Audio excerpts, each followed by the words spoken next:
Good day guys, magandang araw. Namamatay ba at hirap mag-start ang iyong maka? Ganito din ang problema dyan. Tinabulshot namin guys, ang problema kita namin fuel pump pala, ay leakage ang fuel pump. Mahina na ang pressure nya, 10 psi na lang ang pressure, kaya hindi masyado nakakabuga ng gas.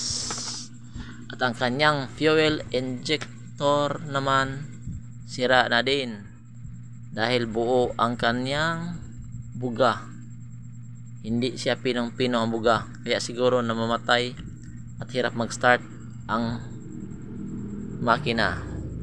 Kaya pinalitan namin ng bago. Ayun, okay na. Pero troubleshoot nyo muna dahil minsan ang sira, ang iba naman ay spark plug lang at saka battery, baka weak ang battery. Pero ito pinalitan namin spark plug at battery, ganun pa rin.